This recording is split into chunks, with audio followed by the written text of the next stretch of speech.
toujours avant moi à l'école, mais bon, ça, on met ça de côté. Alléluia. Lui, les mathématiques, c'est comme sa tasse de thé. Moi, les mathématiques, c'est ma bête noire. Alléluia. Mais c'est comme pour dire qu'on peut être chrétien et développer toutes ces choses-là, aimer les études, réussir dans les études, etc. Amen. Et par la suite, Dieu a séparé nos chemins, mais il n'a pas séparé nos cœurs. Il s'est retrouvé aux États-Unis, là où il dirige. Vous connaissez le papa Grace Kundela, le pasteur Grace Kundela, qui est de Kinshasa. Donc, il dirige l'extension de Pierre Vivante à Columbus, aux États-Unis. Donc, si tu es un jour dans l'État d'Ohio, Columbus, tu me dis, tu prends les coordonnées et mettez la climatisation et c'est le point. Il faut voir ça là, ça vous avez. Donc, tu peux aller là-bas et tu es sûr que tu es dans la maison de ton Père. Amen. Et il est avec le pasteur Serge que nous avons connu ici, qui travaille à ses côtés. Amen. Et aujourd'hui, il est venu nous rendre visite avec son épouse. Alléluia. Elle est venue entrer dans notre vie, elle a compris qu'il y avait quelque chose entre nous deux, c'était compliqué. Mais elle a sa place. C'est ma place, chacun a sa place. Amen. C'est ça qui est le plus important. Sois béni dans nos études, sois béni Amen. Donc, je vais inviter ici un homme de Dieu qui est un frère, un ami depuis 3 ans. On a mangé ensemble, on s'est discuté, on s'est tiraillé pour les moindres grands mérites qu'il y avait dans le truc parce qu'on a passé le mois de galère ensemble, on a réussi ensemble et on a échangé.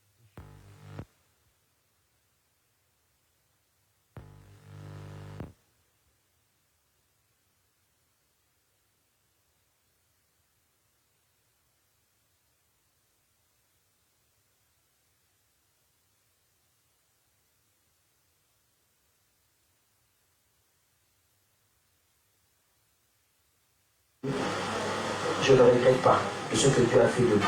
On n'a peut-être pas la blouse blanche, mais en tout cas, on a toujours la touche blanche que le Seigneur nous a gardée pour le Seigneur. Amen. Donc j'invite ici le pasteur Patrick Moussassa Amoussa.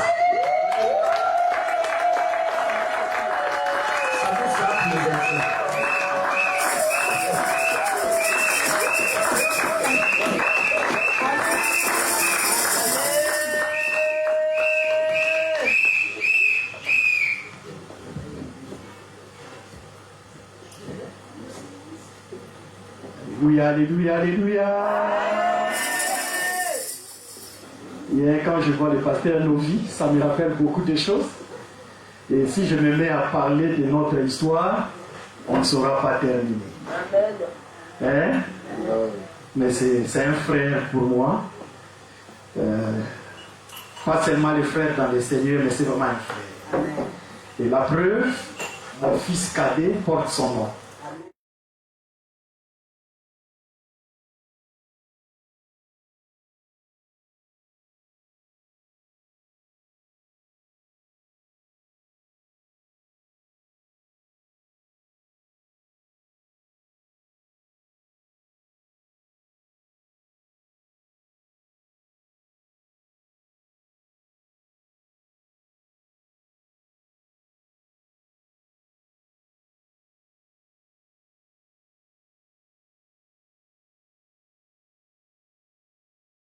Je le lui réjouis. Maman Sylvie, Sumbu, merci beaucoup. Que Dieu te bénisse. Vraiment, je suis très content de te voir encore. Elle, ça fait aussi longtemps, plus de 35 ans, je crois, que je la connais. Et on est restés amis. Ce que j'aime avec ma vie, je n'ai que de vieux amis. C'est rare que je te présente un ami de moins de 10 ans. Et entre 10 et 15 ans, je ne sais même pas si j'ai eu des amis. Mes amis sont seulement les amis de 30 ans, de 45 ans, de 20 ans. Et c'est une bonne chose. Gloire à Dieu. Motema nanga ekumisayo nakende wapi soki na yo te. Tango motema ekoma kasuka yopesa motema nanga ekumisayo nakende wapi soki na yo te. tango motema ekoma kasuka opesa kangai o atana pasi nakotika yote natingama nangakakaseyo yotele misaka makolo nanga esika asusu basika atamoni zeleksa molili nakobanga molianzelate yolakisa kanga injea esika natia lokolo na bomoi nanga nasakosela lisungeko utepai nayo na bomoi nanga nakatoyete osanza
C'est toi le Dieu qui a accepté de prendre la forme humaine afin de te substituer à nous et nous donner la nature divine. Ce jour, c'est un grand jour pour nous où nous nous souvenons de l'œuvre que tu as accomplie pour nous racheter du péché, de la mort et de toutes les malédictions. Aujourd'hui, Seigneur, nous venons proclamer la victoire sur la mort. Nous venons proclamer la victoire sur le péché. Nous venons proclamer la victoire sur l'enfer. Nous venons proclamer la victoire sur le diable. Et nous déclarons victoire à Jésus. C'est toi qui as vaincu et tu as fait de nous des plus que vainqueurs. Aujourd'hui, nous pouvons le dire comme l'apôtre Paul. Oh mort, où est ton aiguillon? Oh mort, où est ta force? Car Jésus a triomphé. Sois béni, Seigneur. Bénis cette parole que nous voulons écouter. Parle-moi premièrement et ensuite sers de moi comme un instrument pour transmettre ta pensée à ton peuple. Merci, cher Saint-Esprit, de collaborer avec nous et de faire en sorte que ce jour reste un mémorial dans la vie de tout un chacun. Au nom de Jésus, j'ai dit Amen. Amen. Gloire à Dieu. Quelqu'un peut-il donner gloire à Dieu en acclamant? Gloire soit rendue à notre Dieu. Béni soit le nom du Seigneur. Je suis dans le livre de Matthieu, chapitre 27. Vous savez, les Juifs avaient l'habitude, lorsqu'ils se réunissaient dans des synagogues, ils passaient des moments à lire la parole de Dieu par moment. Lecture de la loi, parce qu'ils voulaient que le peuple de Dieu soit imprégné et qu'ils aient la connaissance de la loi de Dieu. Amen. Amen. Et j'aime bien lorsqu'il est question de prêcher, que je donne l'occasion à ceux qui par leurs activités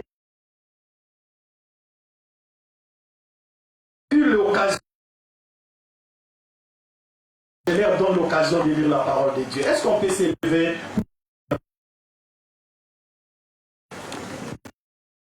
Chapitre 27, je commence ces premiers. Le matin, de bonne heure, les chefs des prêtres et les anciens du peuple décident tous ensemble de faire mourir Jésus. Il livre à Pilate le gouverneur romain. Judas, celui qui a livré Jésus, voit qu'on l'a condamné, alors il regrette ce qu'il avait fait et il va rendre les 30 pièces d'argent aux chefs des prêtres et aux anciens. Il leur dit, j'ai livré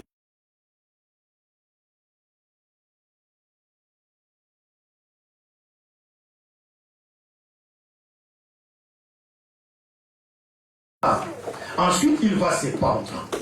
Le chef des prêtres ramasse l'argent en disant, nous n'avons pas le droit de le mettre avec les offrandes du temple. En prix du sang. Il s'est encore.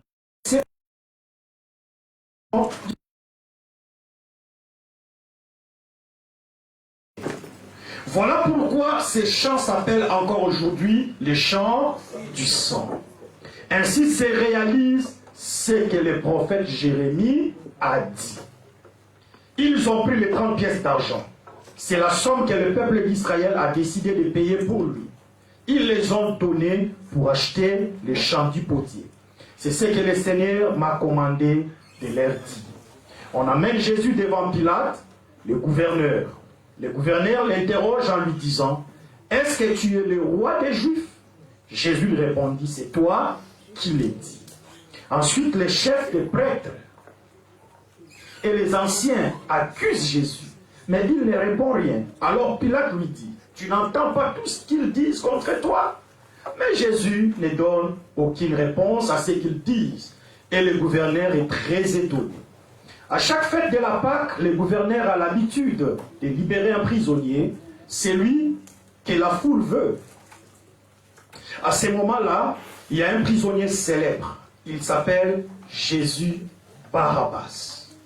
Les gens se sont rassemblés et Pilate leur demande, je vais vous libérer un prisonnier. Qui voulez-vous? Jésus Barabbas ou Jésus qu'on appelle Messie? En effet, Pilate sait bien qu'ils lui ont livré Jésus par jalousie. Pendant que Pilate est assis au tribunal, sa femme envoie quelqu'un pour lui dire, ne t'occupe pas de l'affaire de cet homme innocent. Cette nuit, dans un rêve, j'ai beaucoup souffert à cause de lui. Les chefs des prêtres et les anciens poussent la foule à demander Barabbas et à faire mourir Jésus. Le gouverneur leur dit, je vais vous libérer un prisonnier. Lequel de deux voulez-vous? Ils répondent, Barabbas. Pilate leur demande, qu'est-ce que je vais donc faire de Jésus qu'on appelle Christ, le Messie? Tout le monde répond, cloue-le sur une croix. Pilate leur dit, qu'est-ce qu'il a donc fait de mal? Mais ils se mettent à crier encore plus fort, crucifie-le sur une croix, crucifie-le. Pilate voit qu'il n'arrivait à rien et l'agitation est de plus en plus grande. Alors il prend de l'eau et il se lave les mains devant la foule en disant, je ne suis pas responsable de la mort de cet homme, c'est votre affaire. Tout le peuple lui répond, nous acceptons d'être responsables de sa mort, nous et nos enfants. Alors Pilate leur libère Barabbas, il fait frapper Jésus à coups de fouet et il le livre aux soldats pour qu'ils le clouent sur une croix. Parole du Seigneur. Quelqu'un peut-il donner gloire à Dieu? Merci d'acclamer et de vous rasseoir.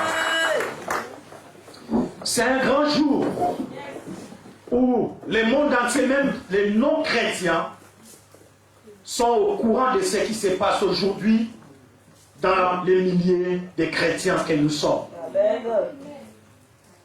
La vie de Jésus a influencé l'histoire de l'humanité. Au point que la vie de Jésus est devenue une référence sur la ligne du temps. On parle aujourd'hui de 500 ou 300 ans avant Jésus-Christ ou de 200 ans ou 300 ans après Jésus-Christ. Et comme vous pouvez le remarquer, je l'ai vu ici, les lundis c'est férié. Pourquoi? Parce que c'est le lundi de la Pâque. Que l'on veuille ou pas, on va rester à la maison. Parce que Jésus, il est celui qui est venu pour établir la nouvelle loi et annoncer un nouveau moment, un nouveau temps. Gloire lui soit rendue. Mais bien aimé dans le Seigneur, il est très important, en tant qu'enfant de Dieu, que nous ne puissions pas seulement célébrer la Pâque comme une fête habituelle. Il y a un danger que j'ai trouvé dans ce que nous appelons l'habitude. Plus nous nous habituons à quelque chose, plus nous perdons ou nous ne donnons pas assez de valeur, de considération à la chose. On est tellement habitué à célébrer la Pâque et on commence à trouver ça normal. Bien aimé, chaque Pâque que nous célébrons porte un aspect spécial. Et en tant qu'enfant de Dieu, chaque fois que tu célèbres la Pâque, il faudra t'attendre à un impact spécial. Il ne faudra pas que la Pâque de l'année passée puisse correspondre à la Pâque d'aujourd'hui. À chaque fête de la Pâque, en tant qu'enfant de Dieu, attends-toi à quelque chose de différent. Alors je déclare pour cette Pâque 2026, quelque chose de différent doit arriver. Quelque chose que tu n'as jamais expérimenté. Quelque chose que tu n'as jamais vécu. Car la Pâque, c'est la fête de l'exceptionnel. La Pâque, c'est la fête de la différence. La première Pâque qui a été célébrée en Égypte a amené la différence. La différence entre le peuple de Dieu et le peuple égyptien. La différence entre les 9 fois où Moïse est allé rencontrer Pharaon pour demander la libération du peuple. Malgré les miracles, rien ne pouvait se faire. Mais cette fois-là, lorsqu'ils ont célébré la Pâque, la différence s'est créée. Ce n'est plus Moïse qui est allé chercher Pharaon pour demander la libération du peuple, mais c'est Pharaon lui-même qui est venu. Et la Bible dit qu'il les a chassés. Je déclare que c'est lui qui t'a résisté, que lui-même vienne pour te dire ton temps est arrivé, vas-y, je ne peux plus te retenir. Je déclare que ceux qui te retenaient captif ne saura plus te retenir captif, car la Pâque, c'est le changement des saisons, c'est le changement du temps. Écoutez ce que la Bible dit. La Bible dit, c'était au mois de Nissan. Dites avec moi le mois de Nissan. En fait, le mois de Nissan, ce n'était pas le premier mois de l'année. Ça correspondait à la période du mi-mars au mi-avril. Mais écoutez ce que Dieu dit. Il a dit aux enfants d'Israël, vous allez célébrer la Pâque. Il leur donne des instructions. Et Dieu dit, à partir de maintenant. Dites avec moi, à partir de maintenant. La Pâque introduit un maintenant dans ta vie. Je ne sais pas ce que tu étais hier. Je ne sais pas ce qui est arrivé dans ta vie hier. Mais je sais une chose. Lorsqu'on célèbre la Pâque, c'est le maintenant de Dieu qui commence. Et Dieu dit, à partir de maintenant, ce mois sera le premier mois de l'année. Donc c'est pour dire, ce n'était pas auparavant le premier mois de l'année. Cela veut dire, Dieu a annoncé un nouveau commencement. Je suis venu dire à quelqu'un, ne pensez plus aux événements du passé. Ne pensez plus à ce qui est ancien. Car Dieu, par la Pâque, annonce un nouveau commencement. Tu es bien parti pour un nouveau commencement. Bien aimé, les échecs du passé ne te serviront à rien. Les pleurs du passé sont passés. Les déceptions du passé sont passées. Les défaites du passé sont passées. Maintenant, c'est le nouveau commencement. Dites avec moi maintenant, c'est le nouveau commencement.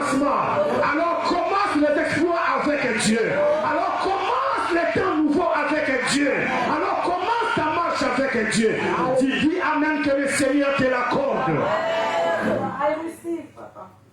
Et bien aimé, lorsque nous célébrons la Pâque, nous devons chercher à savoir qu'est-ce que Dieu veut nous enseigner.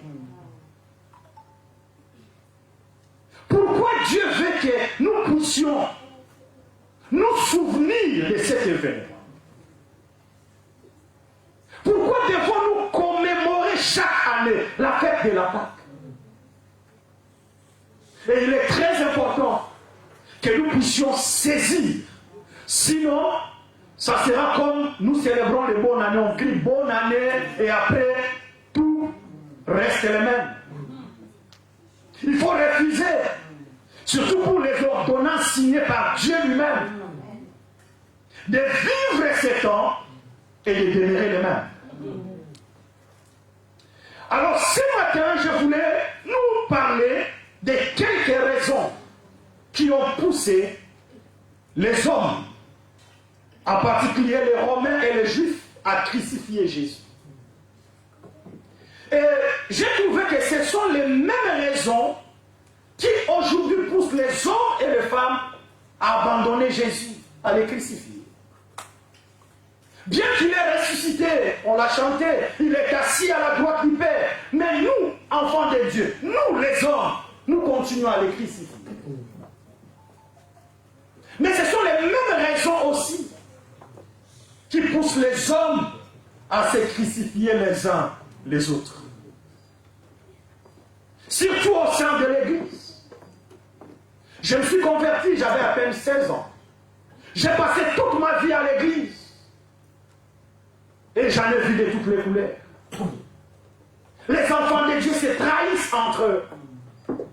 Les enfants de Dieu se font des coups entre eux. Alors que nous sommes le même corps. Le corps de Christ. L'Église aujourd'hui souffre les mêmes atrocités que Jésus en a connues. C'est quoi le but de mon enseignement? Je vais simplement nous amener premièrement à comprendre pourquoi les autorités politico-religieuses de cette époque, les Romains et les Juifs, ont crucifié Jésus. Quelles en sont les raisons? Mais aussi nous aider à comprendre les causes de certaines souffrances, de certaines situations qui nous arrivent, nous, l'Église, aujourd'hui. Nous, enfants de Dieu. En tant que pasteur, je reçois des gens qui viennent nous dire, pasteur, je crains Dieu, je prie, je jeûne, je sers même Dieu à l'église. Je dois aller prêcher quelque part. Là, c'est le pasteur qui est venu me voir avec larmes aux yeux. Il me dit, pasteur, je ne comprends rien. Dans cette église, tous ceux qui chantent à la chorale, ils ont un problème de maternité. Les femmes comme les hommes. Mais ce sont des gens qui craignent Dieu. Ils sont là matin, soir, en train de servir Dieu. Et certains même ont dû abandonner. Ils sont découragés. Ce qui leur arrive, on ne comprend pas. Ils sont devenus des sujets de moquerie. Pourquoi tant de souffrances? Pourquoi toutes ces peines alors que nous craignons Dieu? Nous servons Dieu. Il y a même des gens qui nous ont dit, pasteur, quand j'étais païen, je ne vivais pas ça. Aussitôt, j'ai donné ma vie à Jésus. J'ai comme l'impression que c'était une erreur que j'avais commise. Je suis venu dire à quelqu'un, ton erreur n'est pas l'erreur de Dieu. Et Dieu ne sera pas une erreur pour toi. Et en dernier, je veux que chacun de nous prenne conscience de comment Dieu procède pour accomplir son plan d'amour. Mais avant que je ne puisse entrer dans le fond de mon message de ce matin, laissez-moi dire quelque chose sur la crucifixion. La crucifixion ne commence pas avec Jésus. Il n'était ni le premier, ni le dernier à être crucifié. Il n'était pas aussi le seul à être crucifié. Nous connaissons l'histoire des deux brigands, n'est-ce pas? Mais la crucifixion a commencé plusieurs siècles même avant Jésus. c'était une méthode à la fois punitive et un avertissement pour ceux-là qui prétendaient un jour commettre le même forfait que celui qui est crucifié. Généralement, c'était une méthode réservée aux brigands, aux rebelles. Les gens qui se rebellaient à l'autorité, on les arrêtait et on les crucifiait sous des grandes avenues où tout le monde passait. Je crois que ceux qui sont nés avant nous connaissent l'histoire des martyrs. Là où on a construit les stades des martyrs, les polos et les consorts. Mobutu l'a fait à un lieu public, à la fois comme une correction, mais aussi comme une méthode dissuasive contre tout celui qui essaierait de s'opposer à son pouvoir. Et c'était terrifiant, parce que après avoir flagellé la personne, on le mettait à la croix et il devait rester là pendant toute la journée avec la possibilité de l'asphyxie. La douleur était tellement intense qu'il ne pouvait pas résister longtemps. Et les Romains ont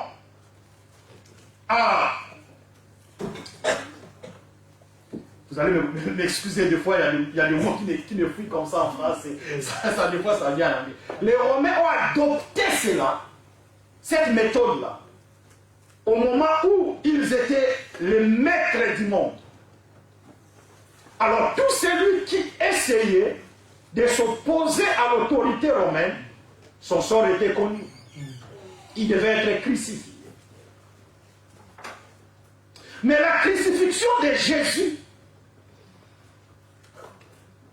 prend une ampleur mondiale et devient la plus importante parce que la crucifixion de Jésus n'est pas arrivée à cause de ses péchés. Les autres étaient crucifiés à cause de ce qu'ils faisaient. Lorsque vous lisez l'histoire de la crucifixion de Jésus, vous allez vous rendre compte, même les Romains, même les Juifs, et même ici on a lu, même Judas, ont reconnu que Jésus était innocent. Il n'avait pas commis un forfait qui méritait une telle punition. Jésus n'a pas été crucifié pour dissuader les autres à ne pas faire ce que lui avait fait. Jésus a été crucifié afin que ceux qui croiront à lui et ceux qui marcheront selon lui soient victorieux de la crucifixion, soient victorieux de la mort. Voilà pourquoi je n'ai pas peur de marcher comme Jésus. Je n'ai pas peur de prêcher Jésus. Je n'ai pas peur de faire les mêmes choses que Jésus, car je sais une chose. Il a payé le prix et il a pris ma place. Et aujourd'hui, il n'y a rien qui puisse me condamner. Qui condamnera les élus de Dieu? Car Jésus à la croix m'a déjà justifié. Bien-aimé, je suis sans crainte. La mort du Paul n'est un gain. Je n'ai pas peur de la mort, car je sais, mon maître, celui à qui j'écris, il a vaincu la mort. Il est sorti victorieux. Et le monde l'a reconnu. Et le diable l'a reconnu. Et l'enfer a tremblé devant lui. Jésus ressuscité. Jésus crucifié. Mon péché est annulé. Jésus crucifié. Mes peines sont parties. Jésus crucifié. Ma malédiction est clouée.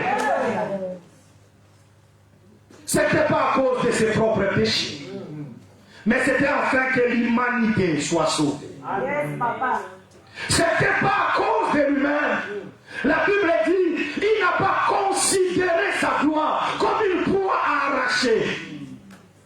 Il a accepté d'être traité comme un malfaiteur. Merci à la sœur Larissa qui nous a fait une très bonne lecture ici. Ésaïe 53. Amen. Il a été flagellé, mais il n'a commis aucun mal, aucun péché. La Bible dit, c'est pour moi moi, c'est pour moi. Les châtiments qui me donnent la paix aujourd'hui sont tombés sur lui. Je prie que tu reçoives la paix. Toi qui vis dans les tourments, toi qui vis dans les troubles, sache une chose, le châtiment qui nous donne la paix est tombé sur lui.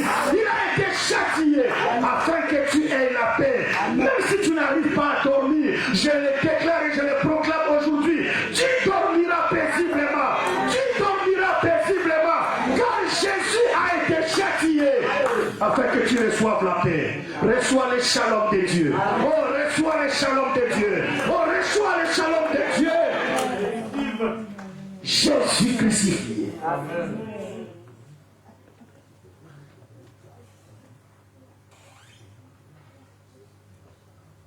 Alors, pourquoi l'ont-ils crucifié? Qu'avait-il fait alors qu'eux-mêmes ont reconnu qu'il était innocent? Bien aimé, la Bible nous donne plusieurs raisons. Malgré qu'il a été reconnu innocent, même par les policiers qui les frappaient, la Bible dit qu'il y avait un policier qui était là. Il a regardé, il a dit assurément, cet homme était un saint homme de Dieu. Mais pourquoi l'ont-ils crucifié? Le livre de Matthieu 27, le verset 18 que nous venons de lire, la Bible dit, Pilate savait que c'était par jalousie que Christ, que les Juifs voulaient livrer Jésus. Dites avec moi, jalousie. Jalousie. La jalousie de la part des pharisiens, la jalousie de la part des sadducéens. En fait, les pharisiens,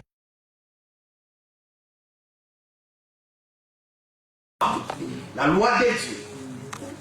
Mais malgré qu'ils avaient le rôle de veiller sur l'exécution ou l'obéissance à la loi de Dieu, et même ils étaient des hypocrites. Et même ils ne faisaient pas ce qu'ils demandaient aux autres. Jésus les a appelés plusieurs fois tombeaux blanches.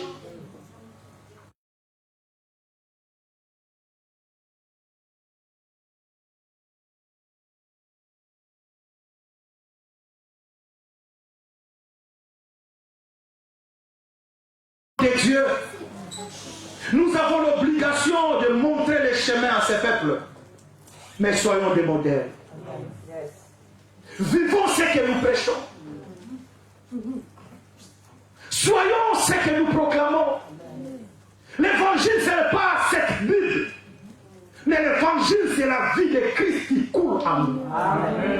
Je me rappelle d'un enseignement du pasteur Novi où il disait qu'il faut que ces écrits qui sont dans ces livres entrent et deviennent notre vie.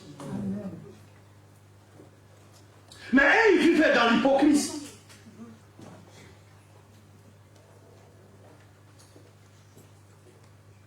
Bien aimé, la jalousie, c'est un poison terrible. Un poison qui ne commence pas d'abord par tuer l'autre, mais ça commence par détruire les récipients. Si tu développes la jalousie en toi, sache-le très bien. La première personne à être victime de la jalousie, c'est toi-même. Ça va te tuer. Ça va te détruire. La Bible dit, les pharisiens ont vu Jésus opérer des miracles. Il a ressuscité Lazare. Et la Bible dit, partout où il allait, Lazare le suivait. Et il y a beaucoup de gens qui venaient. Ils ne venaient pas seulement pour Jésus, mais ils venaient pour voir Lazare qu'il avait ressuscité d'entre les morts. Et même ceux qui étaient contre son ministère, ils commençaient à croire en lui à cause de ce qu'il avait fait dans la vie de Lazare. Et la Bible dit, les pharisiens voyant cela, ils ont dit, il y a maintenant beaucoup de gens qui commencent à les suivre. Il attire beaucoup de gens, on risque de perdre. Et qu'est-ce qui arrive? La Bible dit, depuis ce moment-là, ils ont résolu de trouver un moyen pour les faire mourir. Bien aimé, la jalousie, c'est un sentiment de chercher d'une manière exclusive à posséder quelque chose qui t'appartient pas. Ce n'est pas pour toi, mais tu veux à tout prix les posséder. La jalousie, c'est cette peine que tu ressens lorsque tu vois quelqu'un d'autre bénéficier d'un privilège, peut-être dont tu n'as pas les compétences. Amen. Mais tu veux à tout prix que ça soit toi. Les jaloux pensent que l'autre ne mérite pas. C'est moi qui mérite. Les jaloux, il est celui lorsqu'il te voit bénéficier d'un privilège, il souffre et il dit, si moi je ne peux pas l'avoir, lui non plus. Et il va tout faire pour détruire ta réputation, salir ta réputation. Et c'est ce que les pharisiens ont commencé à dire sur Jésus. Il a un démon. Il opère ses miracles par la puissance de Belzébuth. Quand bien même lorsqu'ils étaient ensemble, ça c'est Nicodème, je crois, qui nous le révèle. Il dit, même nous savons que tu viens de Dieu. En aparté, il reconnaissait ça. Mais lorsqu'il venait auprès du peuple, il disait au peuple, c'est Belzébuth. Les jaloux reconnaissent que ces frères-là, cette sœur-là, ah bon, en tout cas, mais quand il a appris, les jaloux. Les jaloux considèrent la réussite de l'autre comme son échec. Bien aimé, il est possible que nous puissions tous réussir, mais chacun dans son domaine. Tu n'es pas obligé de me clouer. Tu n'es pas obligé de m'enterrer pour que toi tu réussisses. Alléluia. Les jaloux sont les descendants de Caïn. Bien aimé, nous sommes au commencement, au début de l'humanité. Caïn n'a qu'un seul frère, Abel. Un seul frère. Je suis chez le pasteur Novi. Je vois comment Andy et Talia. Des fois, je les regarde. Je trouve ça très beau. Et ils se chamaillent après, ils se réconcilient. Après, ils mangent ensemble. Après, oh, j'ai dit ça c'est trop beau à voir. Mais vous savez, Caïn, il n'a pas vu ça. Lorsque l'autre, son offrande est agréée, Caïn, à cause de la jalousie, il a dit, je vais le tuer. Bien aimé, s'il y a quelque chose qui m'intrigue, s'il y a quelque chose qui me fait peur, c'est ce qui se passe aujourd'hui à l'église. Bien aimé, je ne sais pas chez vous ici, mais chez nous, dans la ville où je suis, il y a 4 pasteurs qui ont été empoisonnés. Où? À l'église. À l'église. On souffre que quelqu'un monte. On souffre que celui qui vient après puisse faire des avancées. L'église. Bien aimé, les pharisiens savaient, parce qu'ils étaient les défenseurs de la loi, que le Messie devait arriver. Et lorsque le Messie est arrivé, la jalousie les a poussés à s'opposer au Messie. La jalousie peut t'empêcher de bénéficier de la visitation de Dieu. Amen. Qui viendra par ton frère, amen. Qui viendra par ta soeur. Bien-aimé, le ciel ne s'ouvrira pas et Dieu ne descendra pas en personne pour venir te visiter. Il passera par un frère, amen. Il passera par une soeur. Je suis devant vous aujourd'hui parce que Dieu m'avait donné un frère. Et malgré tout ce qui nous est arrivé, par moment, même jusqu'à aujourd'hui, on a des fois des idées disproportionnelles. Il dit ça, moi je dis non. J'ai dit ça, il dit, mais on demeure frère. Amen. Regarde celui qui est à tes côtés. Dis-lui, nous sommes frères, nous sommes sœurs. Nous sommes frères. Nous sommes en train de célébrer la Pâque. Mais prenons garde, bien-aimés. La jalousie. C'est ce qui a crucifié Jésus. Et aujourd'hui, Jésus, c'est cette église. C'est son corps. Amen.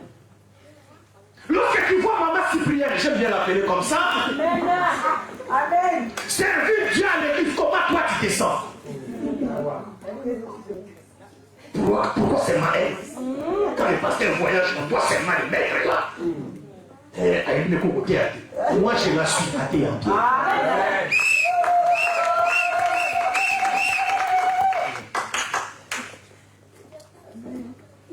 Les jaloux, il est dérangé dans son cœur.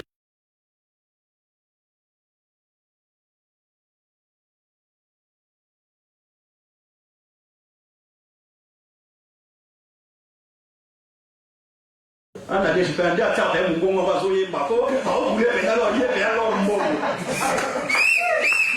si on te donne le micro, tu ne chanteras pas comme elle est en train de chanter. À part la jalousie, à part la jalousie, à part la jalousie, à part la jalousie. Maintenant, ce que je ne comprends pas, l'ambiance qu'il y a de ce côté ici, je ne sais pas. Amen, amen, amen, amen. Bien aimé, la jalousie les a amenés à crucifier celui qui était venu les sauver. La personne que tu combats aujourd'hui, tu ne sais pas. Tu ne sais pas. Imagine-vous quand le papa Novi m'avait dit, bon, à mon petit, mon côté, il Nadège, mais bon, on a évité. Mais ça vient à master bois qui s'aille. Donc, quand il y a un bon dîner,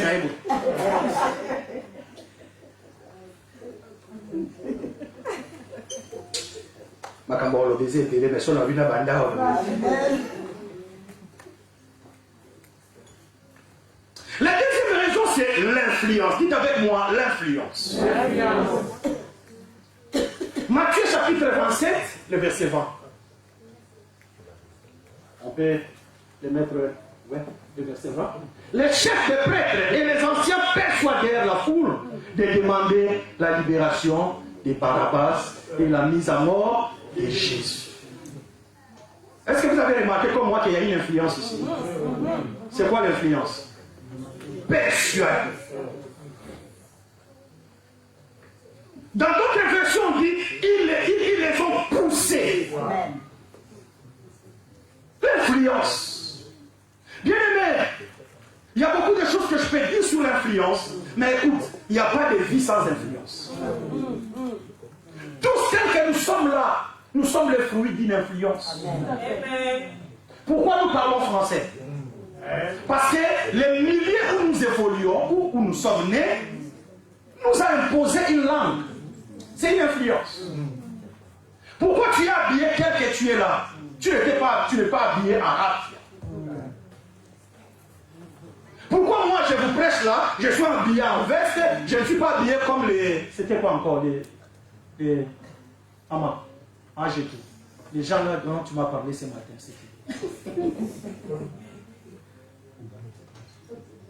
Les orthodoxes qui portent des robes, les pasteurs portent des robes. Alors, quand moi j'étais à porter sa robe aujourd'hui, il m'a dit, là je suis comme les orthodoxes. Amen.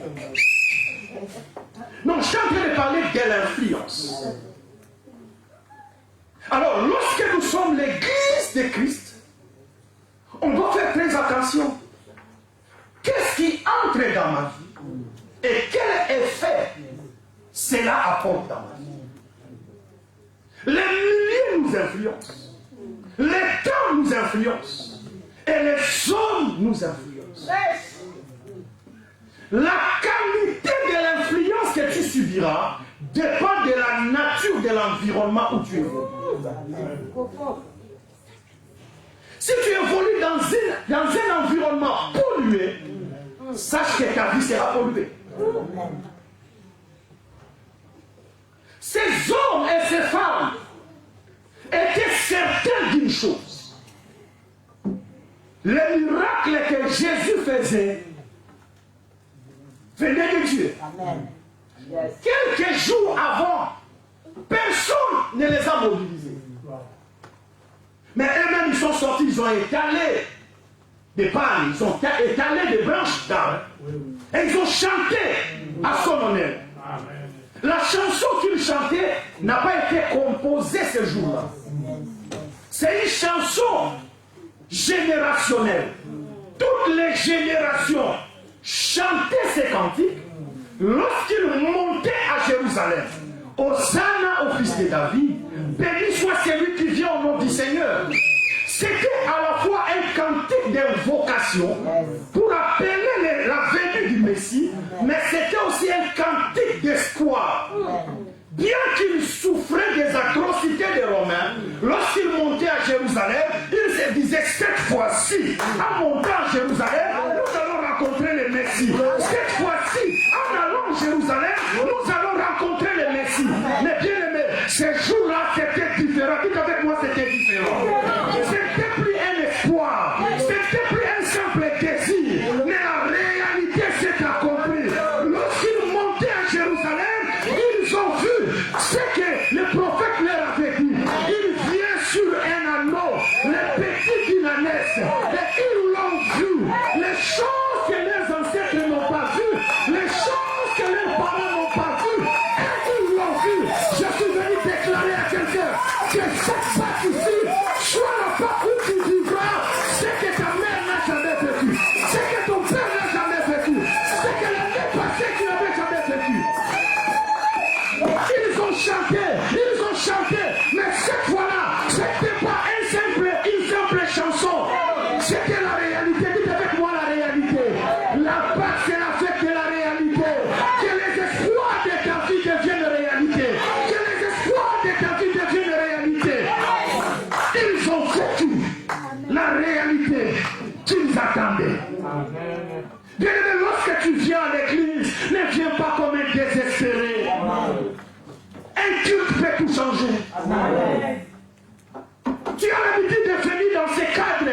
Peut-être que tu viens, on donne des prophéties à d'autres et toi tu ne reçois rien. On prie pour les malades, les gens sont guéris, toi tu n'es pas guéri. Le dimanche prochain, reviens. Les Juifs ils montaient à Jérusalem tous les dimanches. Pardon, toutes les années. Je crois plus de 3 fois. Mais cette fois-là, lorsqu'ils sont montés, ils chantaient. Akozonga, Yeshua Akozonga. Mais bien aimés, ils étaient surpris de voir que celui qu'ils attendaient est arrivé. Je suis venu dire à quelqu'un, ce n'est pas le contraire qui t'arrivera. C'est ce que tu attends de Dieu qui te sera donné. C'est ce que tu espères recevoir qui te sera accordé. Si tu dis Amen, que cela te soit accordé. Oh, si tu dis Amen, que cela te soit accordé. Mais malgré cela, il faut me faire signe, hein, parce que moi, des fois, quand ah bon, ça va. 5 minutes, j'ai fini. Mais malgré cela, ils ont été influencés. Bien aimé, aujourd'hui, l'Église souffre de la même chose. Vous savez, une petite influence de ta part peut détruire cette œuvre et faire que les gens quittent l'Église. Ne sois pas parmi ceux qui viennent influencer les autres dans le mal. Amen. Bien aimé, lorsque je vois ma petite Larissa servir Dieu, je suis encouragé dans le cœur à la soutenir, à la pousser de l'avant. Mais aujourd'hui, il y a des gens qui ont quitté l'église à cause de notre influence. Ton bon missa pasteur, ton voix missa, offrande combien au pays sera Je vais vous le dire, je connais mieux votre pasteur que tout le monde ici. Et je sais quel genre de serviteur de Dieu il est. Et reste là qu'il travaille. Mais vous savez, aujourd'hui, c'est ici en Europe que j'ai appris ça. L'église de Christ à la maison. Qu'est-ce que tu vas faire? Qu'est-ce que tu vas chercher à lui? Et tu te laisses aussi influencer. Moi, je ne comprends pas pourquoi. Vous ne vous laissez pas influencer par des bonnes choses. Vous vous laissez influencer par des charlatans. Des charlatans. Coupé ça a dit, mais t'es bloqué. Qui t'a dit ça?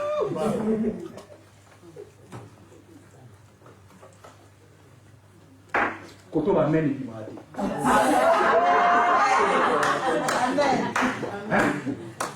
Hein? Oh, I'm sorry. On m'a dit que tout le monde ne parle pas lingala. Je m'excuse. Bon, on avait dit 5 minutes, j'ai terminé. Troisièmement, l'intérêt personnel. Dites avec moi, l'intérêt personnel. Matthieu 27, le verset 24. Et Jean 19, 12 à 13. Matthieu 27, le verset 24. Jean 19, 12 à 13. La Bible dit, la femme de Pilate est venue dire à Pilate, j'ai beaucoup souffert la nuit à cause de cet homme. En tout cas, qu'il n'y ait rien entre toi et ce qui va lui arriver. Alors la Bible dit, Pilate voyant qu'il ne gagnait rien. Voyant qu'il ne gagnait rien. Bien aimé, aujourd'hui, beaucoup d'enfants de Dieu sont dans cette situation. Église, on peut banal, depuis que je suis venu, je ne vois rien. Depuis que je suis venu, on n'utilise pas. Depuis que je suis venu, on ne donne pas les micros. Pourquoi tout le monde veut seulement toucher au micro? Voyant qu'il ne gagnait, on prêche ensemble, non? Voyant qu'il ne gagnait, alors demande maintenant à ton voisin ou ta voisine, toi tu gagnes quoi quand tu viens ici? C'est ça le problème. Il regarde, il voit, bon, je ne sais pas comment les choses se passent ici en France, mais chez nous, il y a des dimanches comme ça. Les entreprises disent c'est double paiement. Donc si on te paye par exemple $20 à l'heure, les dimanches quand tu vas travailler c'est $40. Alors quelqu'un regarde, si je pars à l'église, qu'est-ce que je vais faire? Voyant qu'il ne gagnait, bien aimé, il y a tout à gagner en Christ. Il y a tout à gagner, bien aimé. Bien aimé, je me suis converti, je n'étais rien, je n'avais rien. Ce que je suis, c'est Jésus qui me l'a donné. Ce que je suis, c'est le Christ qui me l'a donné. Bien aimé, il y a un miracle, il y a un mystère. Lorsqu'on vient à l'église, bien aimé, faites très attention. C'est la vérité, papa. Faites très attention. Moi, à un moment donné, je n'avais qu'une seule chenille, je la payais fille unique. Il y a des gens qui me connaissent ici, il y a mon jeune frère ici. Je l'ai connu, c'était un bébé, celui-ci, les grands messieurs ici. Il y a même ma belle famille qui est ici aussi. Et ma femme est là.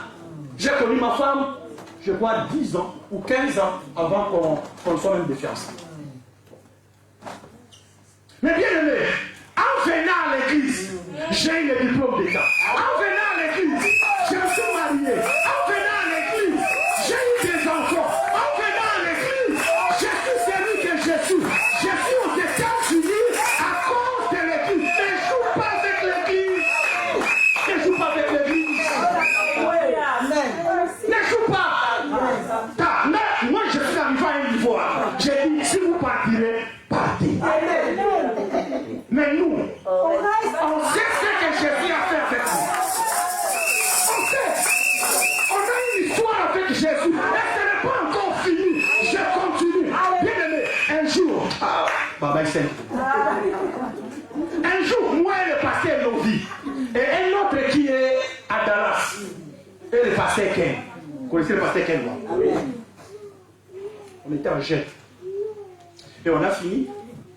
On cherche à manger, il n'y a rien. Alors, c'est votre pasteur. Il a proposé, il a dit, il y a une sœur qui est à... C'était quoi chez les Dina? Non, chez les Dina d'abord. À Nivoula, Bazalemba. On va là-bas, peut-être qu'on va trouver quelque chose à manger. On s'amène là-bas. On arrive, ils avaient déjà mangé. Alors, ils avaient seulement le jus. Les paroles en français, c'est quoi? Voilà, corosol. Ok. Le jus de Pacapaka. Alors, on a pris le jus de Pacapaka là. Bon, comme on n'avait rien dans le ventre, on a un carambole. On a bu le jus de Pacapaka comme si c'était vraiment quelque chose jus de paka-paka était un apéritif. Alors on a bu, au début c'était bon. Mais après, on s'est décidé de monter. Des Lifoulou, au Homme 20, là où on habitait, c'est une montagne. On arrive au bar qu'on appelle Mouvova. Moi je commence à trembler, je dis alors j'ai dit au pasteur, c'est comme si je suis malade. Il dit, ah comment ça? Je dis, mes pieds commencent à trembler. Moi aussi. Alors on va à la chambre, on dort, on n'a rien à manger. Alors il y a aussi une autre idée qui m'y arrive. Il y a une sœur au plateau des professeurs qui fait son anniversaire là-bas. Ah, on provoque les chaussures, on part, on arrive là-bas, bien aimé. Il y a un garçon là, si on te met un ici dans une fête, pardon, sache qu'il y a tout le monde, quelqu'un qui sort. Il y a des gens qui ne sont venus que pour manger. Ce garçon-là a commencé à parler français, je vous dis, il a fini tous les dictionnaires. Le pasteur Lovis s'est fâché, il a dit, mais ces garçons, ils ne pas tout comme ça. On ne sait pas nous appeler à aller manger, c'est tout. Et bon, finalement, on a mangé. Vous voyez là où nous venons. Aujourd'hui, je viens là, maman Nadège me demande, papa, tu veux manger quoi aujourd'hui? Tu veux le poisson, tu veux la viande, tu veux le gombo, tu veux quoi? Alors moi aussi, je commence à faire des fiers. Je dis non, je ne mange pas.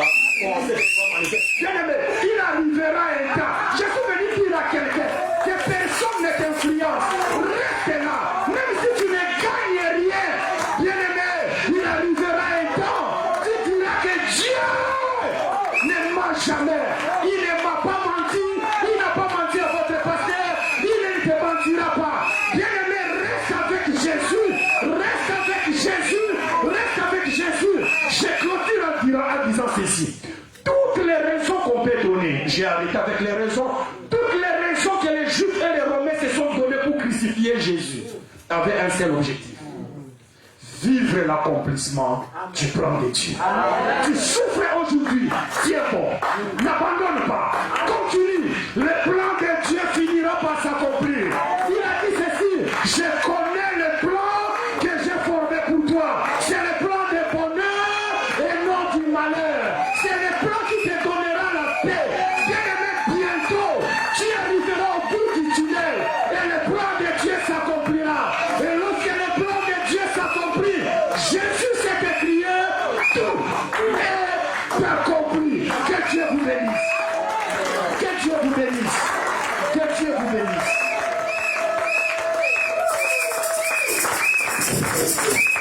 Lèvons-nous, lèvons-nous, lèvons-nous. Mais pourquoi tu as arrêté d'acclamer? Continue à acclamer.